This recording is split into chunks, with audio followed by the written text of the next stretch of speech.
Em nome do Pai, do Filho e do Espírito Santo. Amém.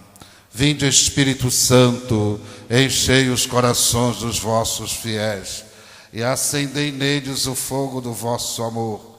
Enviai o vosso Espírito e tudo será criado e renovareis a face da terra. Oremos. Ó Deus, que instruísse os corações dos vossos fiéis com a luz do Espírito Santo, fazei que apreciemos retamente todas as coisas, segundo o mesmo Espírito, e gozemos sempre da sua consolação, por Cristo Senhor nosso. Amém. Nossa Senhora das Graças, São Francisco de Assis. Em nome do Pai, do Filho e do Espírito Santo. Amém. Podemos sentar, vamos passar a palavra para o Marcos, e é motivo de muita alegria para nós que vocês estejam aqui e vão divulgando a nossa escola. Obrigado, Pai.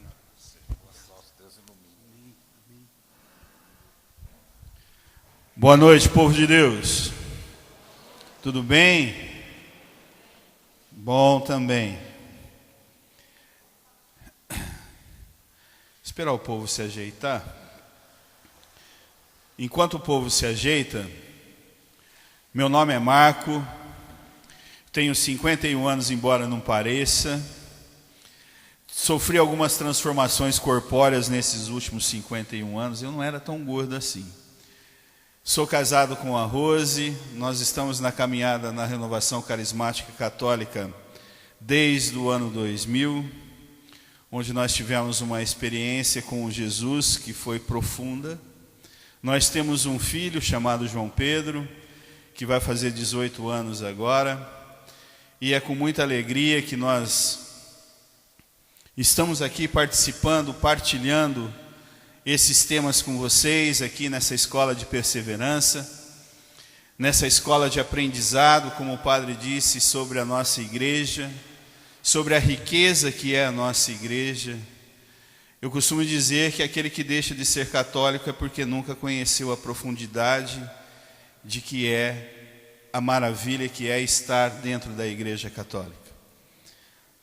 Muito pelo contrário, não estou aqui dizendo que não há terreno eclesial em outras igrejas, não estou dizendo nada disso. Muito pelo contrário, existem pessoas sérias em outras denominações religiosas também. Mas nós estamos aqui para dizer e falar e aprender sobre a Igreja Católica Apostólica Romana. O tema proposto para hoje é o pecado e a salvação. E nesse caminhar querigmático desse primeiro módulo, nós temos que passar por alguns temas que às vezes não nos são muito claros e não nos são muito caros, como o pecado. Mas isso não é para assustar ninguém, é para nós tomarmos consciência da nossa natureza, da natureza humana que está em nós. Eu não sou muito familiarizado com essas mídias, eu peço desculpa a vocês, porque eu sou um pouco antigo, eu costumo fazer minhas aulas todas fichadinhas, então eu vou ter um pouco de dificuldade aqui, tá? Esse primeiro slide, fiz questão de trazer para vocês, que é como Deus enxerga o pecador. É como Deus acolhe o pecador. É como Deus nos olha. Esse quadro é de Rembrandt, que mostra o retorno do filho pródigo. Então é assim que Jesus apresentou na parábola do filho pródigo a visão de Deus para com o pecador. O Deus vingador, o Senhor dos exércitos, não deixou de existir. Mas Jesus disse assim: é assim que meu Pai olha por vocês. Então o pecado, meus irmãos, é intrínseco à nossa pessoa. E nós vamos ver do porquê disso. No outro slide,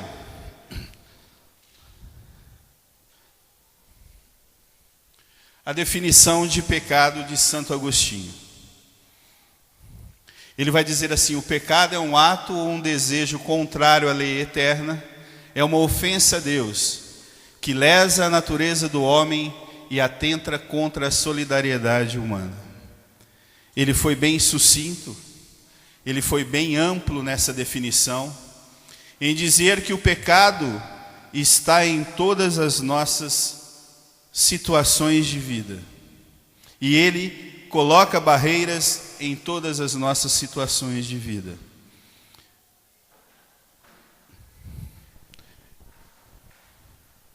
Dá um tempo para vocês anotarem. E nós vamos entrar num outro tema, que é o pecado original. A apostila, o slide seguinte.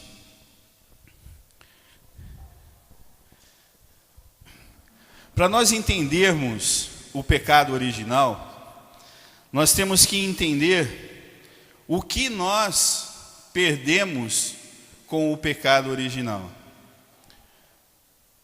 Depois nós entramos propriamente na explicação do slide. Mas assim, para entender o pecado original, nós precisamos entender quais as condições que Deus usou para nos criar. Qual que era o desígnio de Deus para nós? Qual que era o plano de Deus inicial para nós? Para ver aquilo que nós perdemos com o pecado dos nossos pais. Então, qual que era o desejo de Deus? Vai dizer assim, que Deus nos criou para sermos felizes. Deus é o feliz. Ele nos criou numa harmonia perfeita. O homem original, Adão e Eva, eles foram constituídos em estado de santidade e justiça original. E o que isso significa? O estado de santidade é a participação completa do divino. Esse é o estado de santidade em que Adão foi criado, em que Eva foi criada. Esse estado de santidade inicial, ele foi criado para ser santo. Nós fomos originalmente pensados por Deus para sermos imaculados. E o que nós participamos desse estado de santidade, que são todas as dimensões da vida do homem, eram fortalecidas. Então, o homem era forte.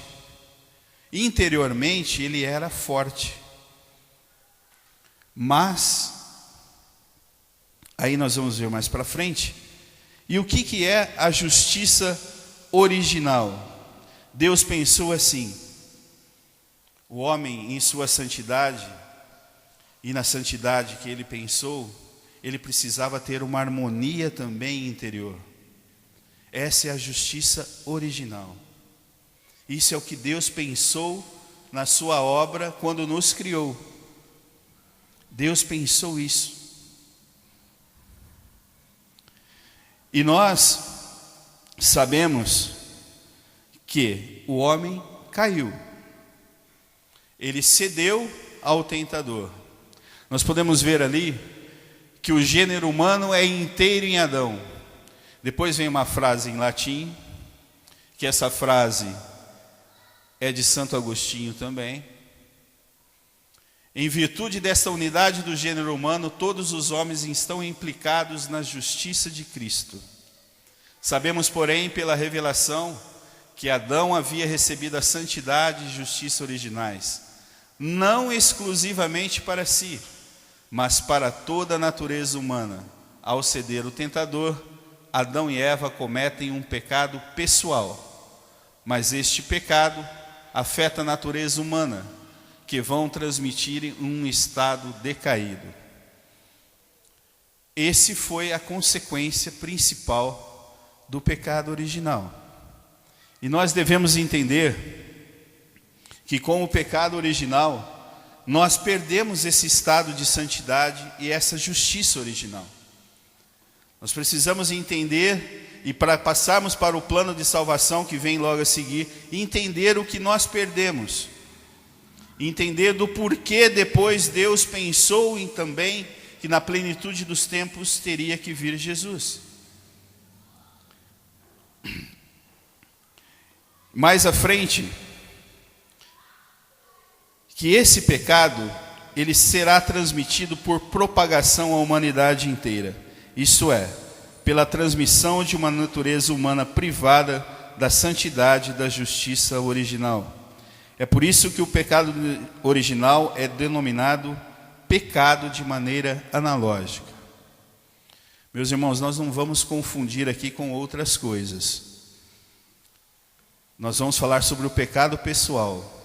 Nós estamos falando do pecado original, aquilo que deu à nossa natureza humana uma natureza decaída.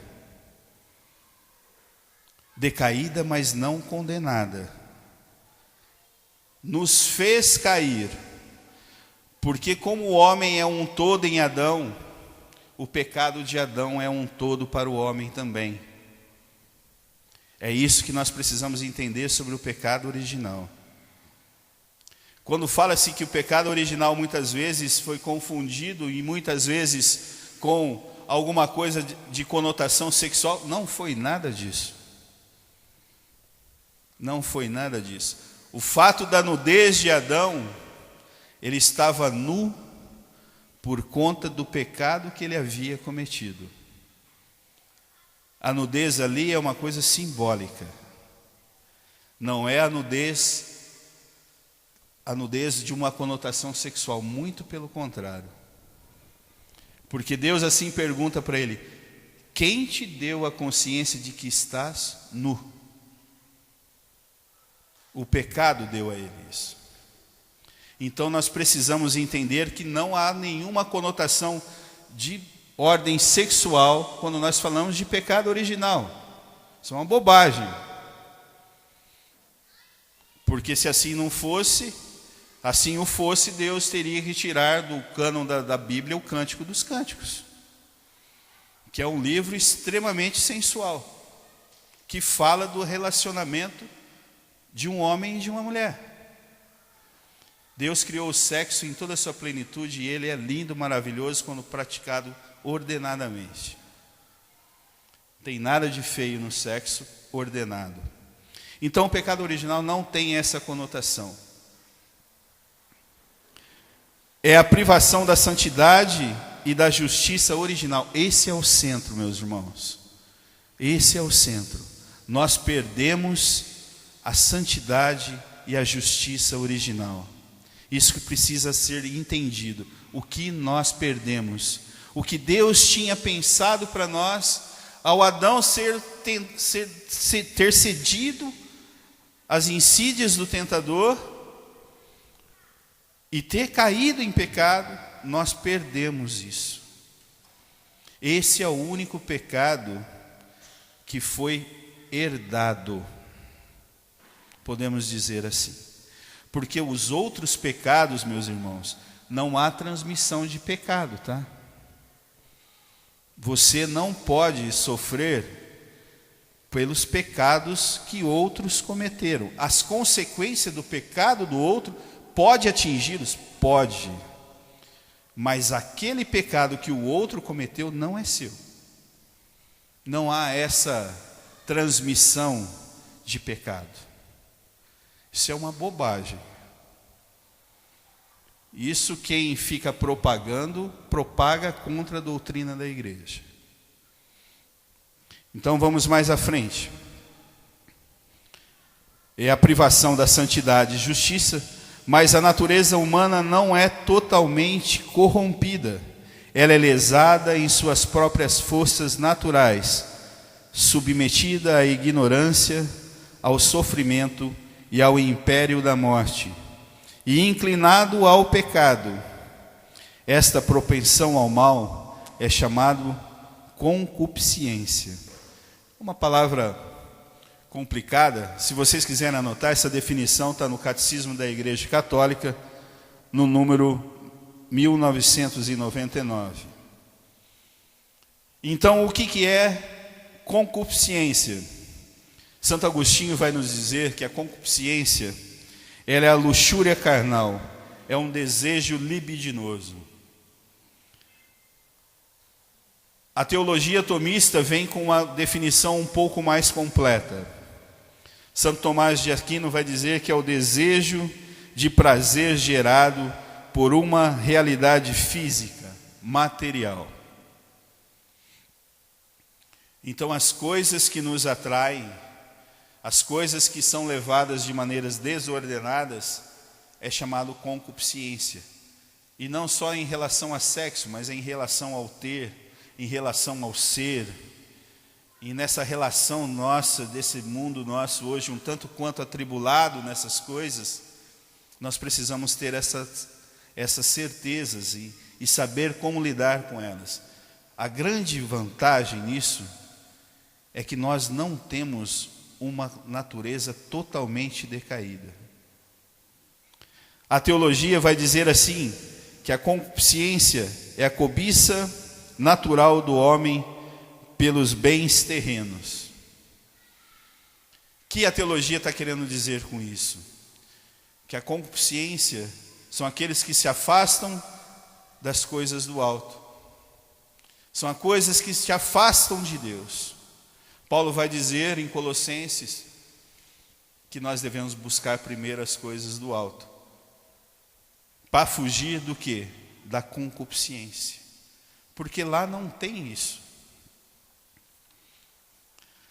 No próximo slide está as consequências do pecado original. Meu irmão, são várias, e aqui eu trouxe algumas delas,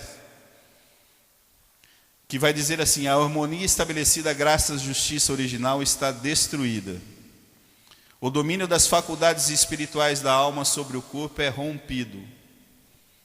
A união entre o homem e a mulher é submetida a tensões, as suas relações serão marcadas pela cupidez e pela dominação. A harmonia com a criação está rompida. A criação visível tornou-se para o homem estranha e hostil. Por causa do homem, a criação está submetida à servidão da corrupção. E no Catecismo da Igreja Católica, no parágrafo 400, vai dizer que a morte entra na história da humanidade. E quando nós falamos em morte, nós falamos em morte espiritual. Na morte da nossa relação que foi pensada por Deus desde o início.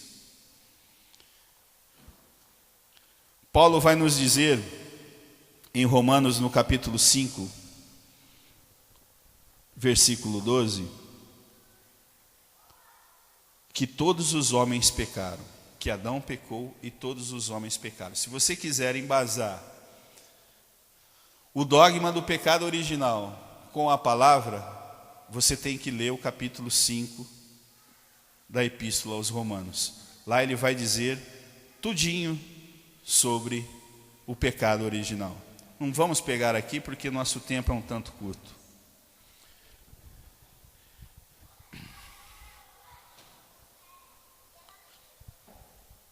O batismo e o pecado original.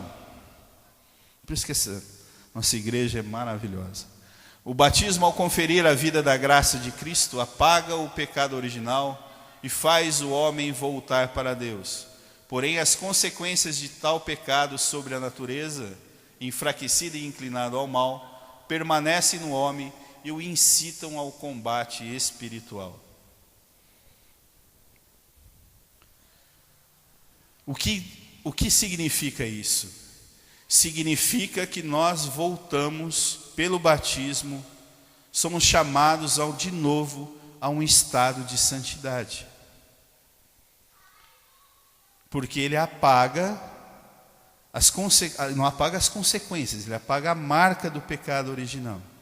As consequências dele está na nossa natureza enfraquecida e inclinada ao mal, permanecem no homem e o incitam ao combate espiritual. Meu irmão, Santo Agostinho, ele é maravilhoso, que ele diz assim que o pecado pode nos salvar. Não é você pecando, é você lutando contra ele.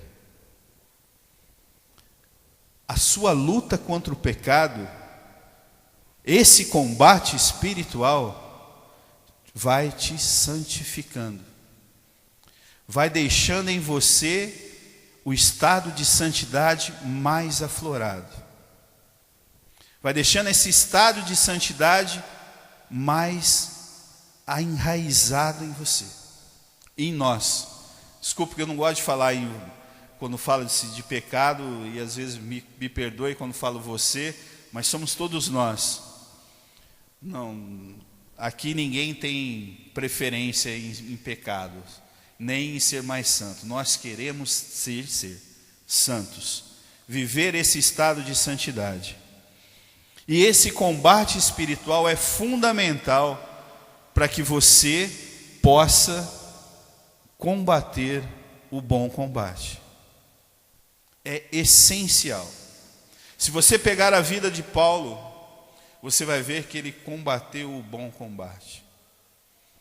E de outros santos e de outros apóstolos, dos padres apostólicos, eles vão nesse combate espiritual. E combate espiritual, meus irmãos, implica nas coisas espirituais. Paulo vai dizer isso em Efésios, capítulo 6, a partir do versículo 10. Vamos passar agora daquilo que é nossa responsabilidade a respeito do pecado.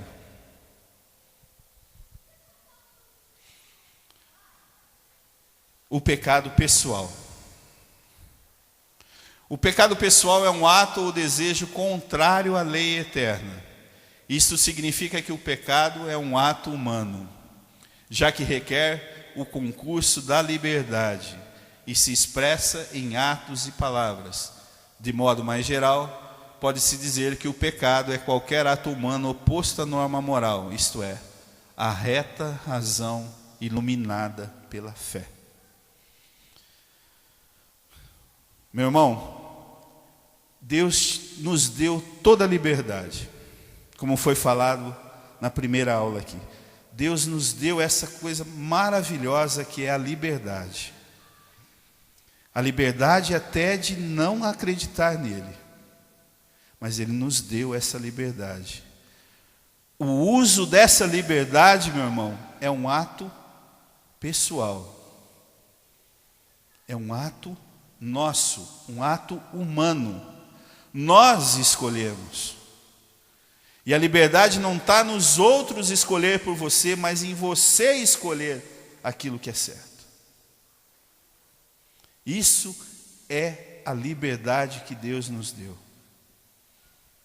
Ele nos deu a liberdade até de pecar, porque é um ato humano e do humano que tem a liberdade dada por Ele. Não é de modo algum uma coisa que te fizeram fazer. É lógico que algumas coisas externas podem te atrapalhar, sim. Mas o pecado é seu. Abraça. Porque não tem outro jeito. Nós, na nossa liberdade, e às vezes nós confundimos essa liberdade e achar que liberdade é uma coisa totalmente oposta à vontade de Deus. Não, Deus quer que nós sejamos livres. Por isso Ele mandou seu Filho aqui.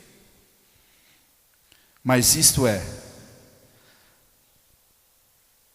o ato humano oposto à norma moral. E o que é as normas morais, meus irmãos? Normas morais, tem as normas dos homens, mas eu vou contar um segredo. As normas morais dos homens, ela é baseada na norma moral do Senhor. na norma moral de Deus. Não existe novidade nisso. Quando nós pegamos o Código Penal, nós vamos ver que alguns crimes apenados ali, eles são exclusivamente da lei divina. Não fuge, não dá para fugir disso. Norma moral. As nossas normas, e a norma moral que está falando aqui, é a norma moral de Deus. Aquilo que nós pecamos contra aquilo que Deus nos deu como princípios. E quais são esses princípios? Muito fácil. Lembra de Moisés? Ali está o cerne de toda a norma moral de Deus. Os 10 mandamentos. E essa norma moral, se ele é oposto à norma moral, e isso aqui é muito a reta razão iluminada pela fé. A razão que nós temos de decidir por nós, pela razão, porque você usa a razão para decidir, iluminada pela fé. Isso quer dizer o seguinte: você faz da sua razão, aliada à sua fé, uma luta contra o pecado. Meu irmão, não dá para você decidir se você não usar o que Deus lhe deu por inteligência. Como você vai saber se é bom ou se é ruim? Você não precisa experimentar para saber se algumas coisas são boas ou são ruins. Você tem que usar a sua razão. Você tem que ter a percepção disso. Entendido? Dúvidas? No final vocês perguntam para os caras que vão estar na partilha, se tiver dúvida, tá? Então vamos lá. Finalizando o pecado pessoal. Trata-se, portanto, de uma tomada de posição negativa com respeito a Deus. Nós transgredimos aquilo que Deus deseja para nós. Nós transgredimos através das nossas escolhas pessoais aquilo que Deus nos propõe. E é muito fácil o que Deus nos propõe. Deus nos propõe amar, amar e amar. Porque amando, você vai saber exatamente o que você não deve fazer. Santo Agostinho descreve o pecado pessoal como o amor a si próprio levado até ao desprezo de Deus. Quando eu li isso aqui, gente, eu falei assim, nossa, mas é muito forte isso, gente. É muito profundo, é isso. Você desprezar aquele que te criou por amor. Eu falei assim, nossa, mas como eu sou pecador sem vergonha. E às vezes nós pecamos assim, em umas coisas tão infantis, tão fáceis de serem evitadas, mas nós somos assim. E como eu mostrei aquilo na primeira gravura, Deus nos acolhe assim também.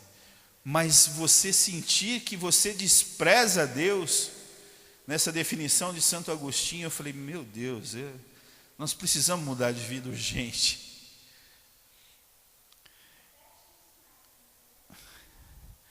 Santo Agostinho descreve que o pecado pessoal é o amor a si próprio, levado até ao desprezo de Deus.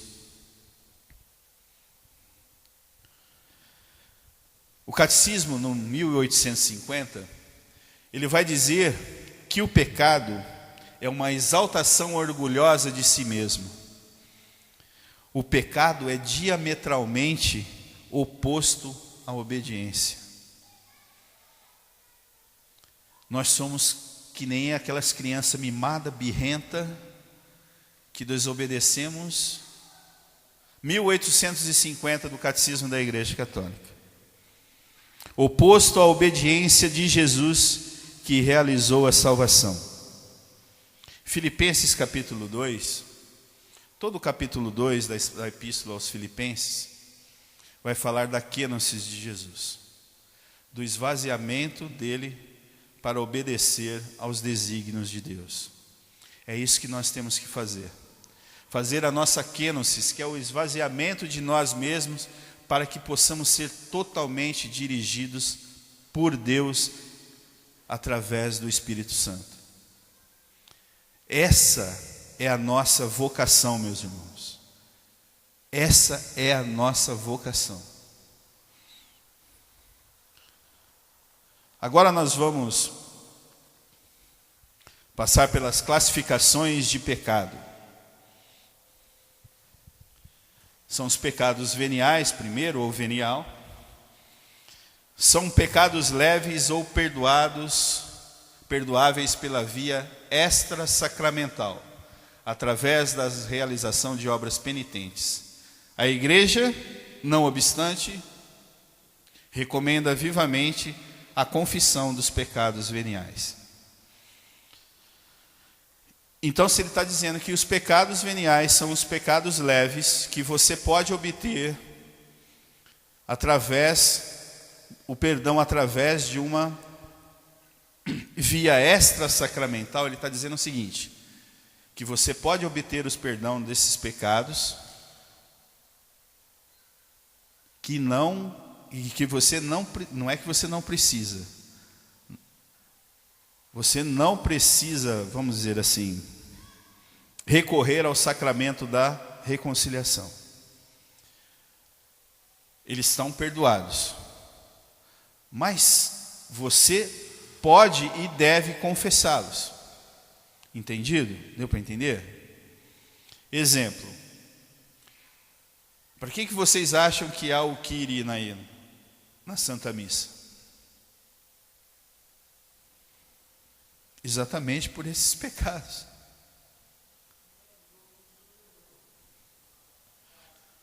Os pecados veniais são pecados leves ou perdoáveis pela via extrasacramental.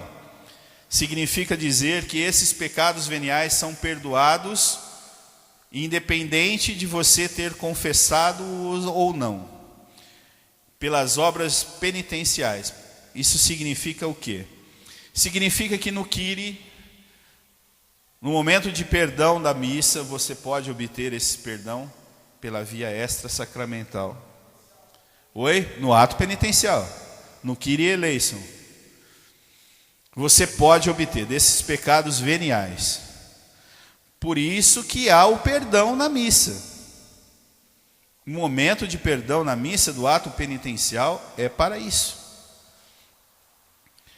Mas não impede e não deve impedir você de confessá-los quando for procurar o sacramento.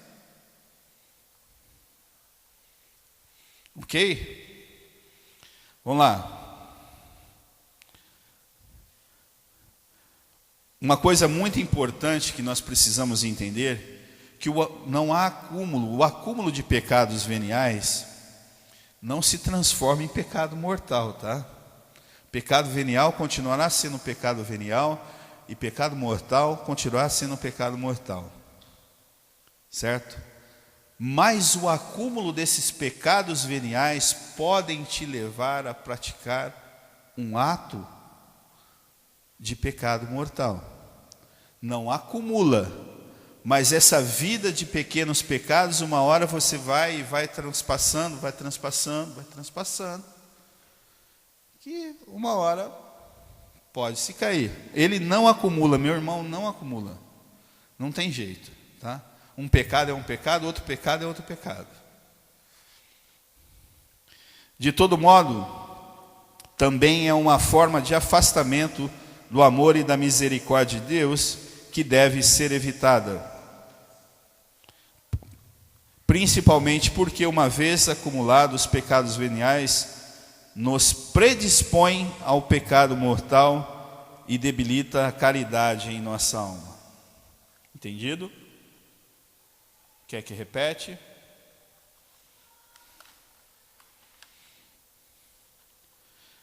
Principalmente porque, uma vez acumulando os pecados veniais, os pecados nos predispõem ao pecado mortal e debilita a caridade em nossa alma.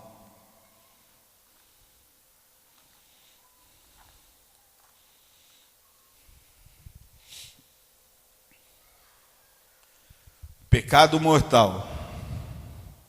O pecado mortal é aquela falta moral que sempre elimina a graça divina da nossa alma, rompendo a amizade do homem com Deus.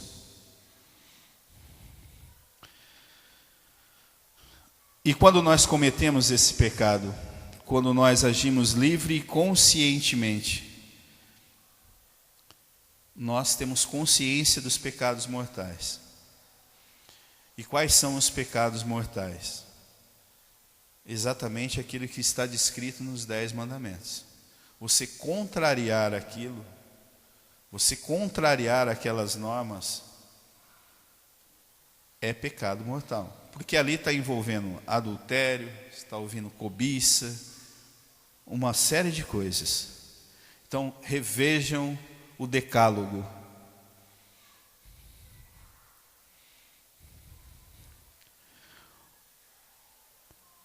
E aqui está dizendo uma outra coisa que eu quero fazer questão de repetir. Pecado mortal dos outros não passa para vocês, meus irmãos.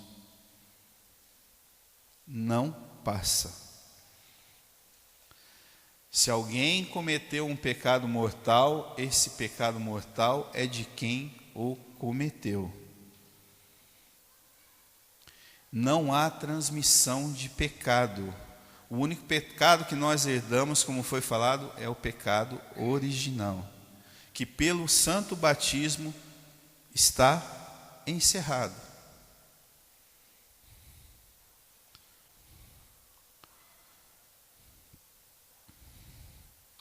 Vamos passar por o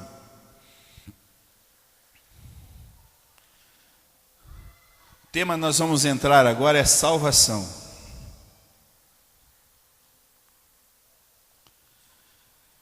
E falar sobre a salvação, ela é totalmente cristocêntrica, não tem outro jeito. E não quero que tenha outro jeito. Devido ao pecado e à queda do homem, a salvação é necessária. E é Deus quem salva, através de Jesus Cristo e do seu mistério pascal. Logo, a partir disso, todos os pecados dos homens serão perdoados por Deus, desde que os homens se arrependam de um modo livre e sincero. Eu acabei de dizer que só o pecado contra o Espírito não será perdoado, tá? Os outros serão. Por outras palavras, a salvação deve-se à justificação, que é a ação misericordiosa e gratuita de Deus, de nos conceder a salvação. Por isso, essa ação não é fruto do merecimento humano, mas somente da misericórdia e da graça divina. Meus irmãos, Deus, quando pensou e repensou sobre a nossa queda desde o Éden, Ele sempre teve a certeza de que nós, por nós mesmos, nós não podemos nos salvar. Então, na plenitude dos tempos, Ele nos manda Jesus. E o que é plenitude? Plenitude é o estado do que é inteiro, completo, é uma totalidade. Não existia outro tempo para que Jesus viesse, era aquele tempo. Porque aquele tempo representava a totalidade do que Deus pensou para a nossa salvação. Isso é a plenitude dos tempos. Jesus Cristo é a figura central do cristianismo, porque por vontade de Deus Pai, Ele encarnou-se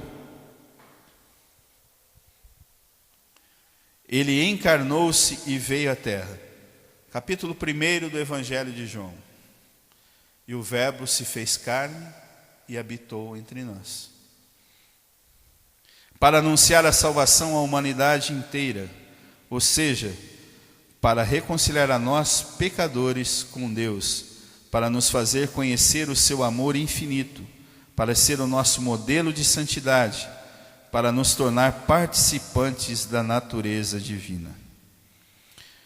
Meu irmão Fernando, ele me deu ele falou assim: você vai falar sobre a união hipostática? Eu falei assim: irmão, desculpe a minha ignorância, mas eu não sei o que é isso. Olha que maravilha o que é você aprender com as pessoas que... Eu falei assim: não, vamos procurar. Aí você abre o site do Padre Paulo Ricardo, que eu recomendo a todos, e lá vai dizer que essa união hipostática é o que Deus pensou, porque assim, nós não poderíamos nos salvar por nós mesmos, porque a nossa humanidade é impossível de chegar até Deus. Deus é tão divino que nós não poderíamos chegar perto dele, não poderíamos olhar para ele, porque é muito para a nossa natureza humana. Então o que ele pensou? Mandou o seu filho, que uniu as duas naturezas e encurtou esse espaço. Ele encurtou esse espaço. Isso é a união hipostática. É isso que a gente tem que pensar, que nessa plenitude dos tempos, que Deus pensou a salvação, estava nisso. Mandou Jesus, verdadeiro homem e verdadeiro Deus, para unir as duas naturezas, a humana e a divina, para que nós, homens, pudéssemos ser, por adoção, chamados de filhos de Deus. Abba, Pai. Isso é a união hipostática. Isso é a plenitude que Deus pensou quando mandou o seu Filho único para nos salvar. Ele pensou nisso. É preciso que eu me aproxime de novo do gênero humano. O gênero humano precisa ser salvo. E a única maneira é mandar o Verbo. E o Verbo se fez carne e habitou entre nós. Santo Atanásio, padre e doutor da igreja, afirmou que Jesus, o Filho de Deus, se fez homem para nos fazer Deus. Ou seja, para nos trazer Deus. Não ser como Deus, mas se aproximar da divindade de Deus. Capítulo 19 do Levítico vai dizer assim: sede santos como eu sou santo. Deus vem avisando isso para nós ao longo de toda a caminhada, mas nós viramos as costas, pecamos, e ele falou assim: agora só tem um jeito para o gênero humano. E o Verbo se fez carne e habitou entre nós. Graças a Deus, graças a Deus. Agora nós vamos entrar na economia da graça.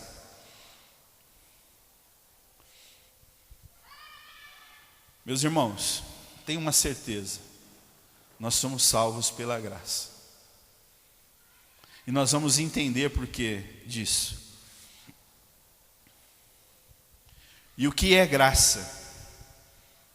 A doutrina da igreja afirma que graça é um dom universal, um socorro gratuito que Deus nos dá, para sermos capazes de agir por amor dele, para satisfazermos as nossas justas necessidades espirituais ou materiais, e também para tornar-nos filhos de Deus e participantes da natureza divina da vida eterna. Catecismo da Igreja Católica, parágrafo 1996. Aliás, a própria preparação do homem para acolher livremente a graça divina já é obra da graça e da predestinação não absoluta de Deus. Vamos lá. Meu irmão, Deus tem um plano para nós, isso é claro. Nós estamos predestinados a alguma coisa. Nós estamos predestinados à salvação. A Igreja Católica, e ela prega isso, mas é uma predestinação não absoluta. O que isso significa? Significa, meu irmão, que você está predestinado, mas se você apostatar da sua fé, acabou. Finito para você. O destino, o predestino que você tinha, mudou de caminho. Inversamente proporcional. Estava indo para o céu, apostatou da fé. Não vou condenar ninguém, meu irmão. Não vou falar que você vai para o inferno. Deus me livre. Nem quero. Mas é isso, a predestinação não absoluta é isso. Nós estamos predestinados, mas isso não é uma verdade absoluta, porque enquanto nós homens, pela nossa liberdade, nós podemos abdicar desse predestino. Algumas doutrinas, principalmente a calvinista, ela afirma que uma vez você optando por Jesus, ainda que você apostate da sua fé, ainda que você renegue a sua fé, você já está salvo. A Igreja Católica professa uma predestinação, mas não absoluta. Entendido? E a graça é um socorro gratuito que Deus nos dá. Meu irmão, nós vivemos sobre a graça. Nós vivemos sobre ela. Porque isso é o que Deus quer que nós vivamos.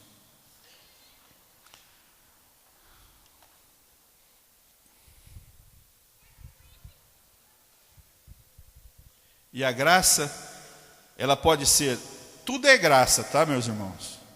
Mas ela é dividida em algumas diferenciações.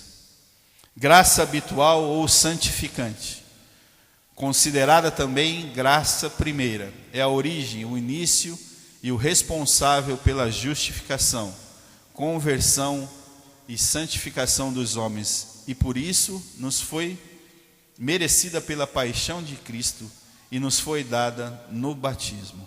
É o que nós falamos, que o batismo nos retorna a um estado de graça santificante, um estado primeiro que Deus pensou para nós. E o que é justificação, meus irmãos?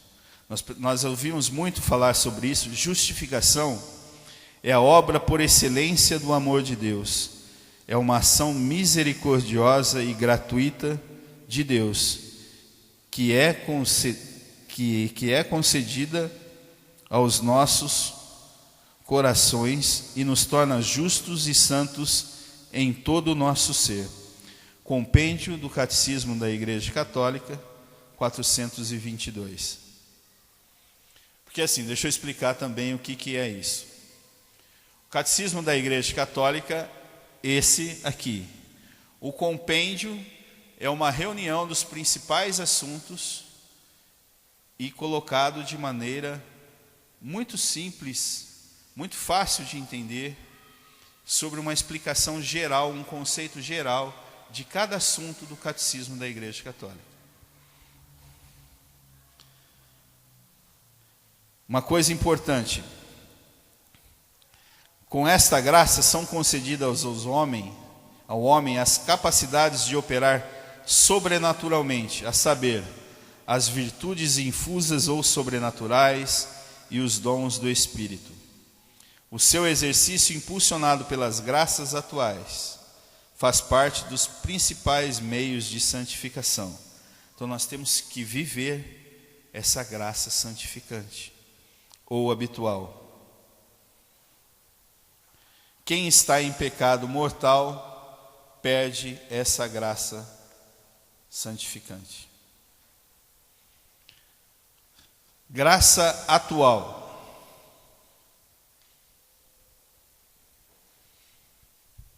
São dons circunstanciais, atribuídos especialmente ao Espírito Santo, ou seja, intervenções divinas na vida do homem. Meu irmão, às vezes nós precisamos de sinais visíveis para que nós possamos acreditar que estamos sobre a graça. E Deus, na sua infinita misericórdia, fala assim: vamos dar àquela anta o motivo para acreditar. Vamos dar a esse povo de pouco entendimento, mais uma vez, a graça de poder ver que eu existo. E Ele intervém particularmente, pontualmente em nossas vidas. Isso são as graças atuais. Entendido? Meu irmão, não peça a graça atual, porque você já vive sobre a intervenção de Deus.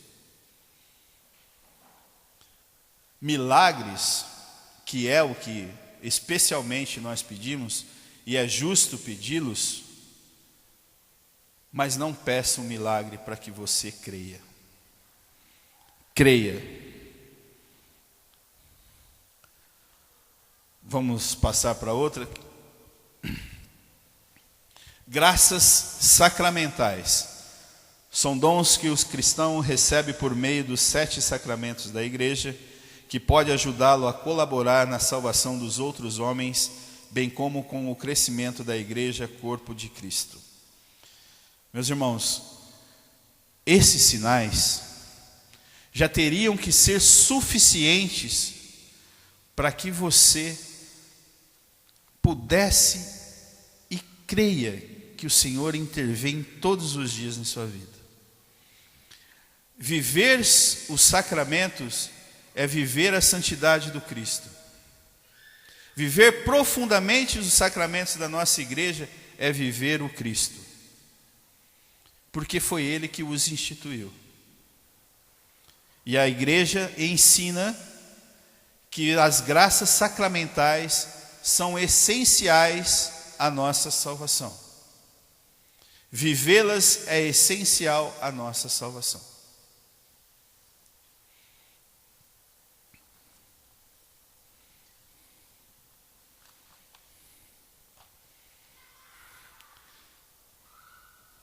A graça especial ou carisma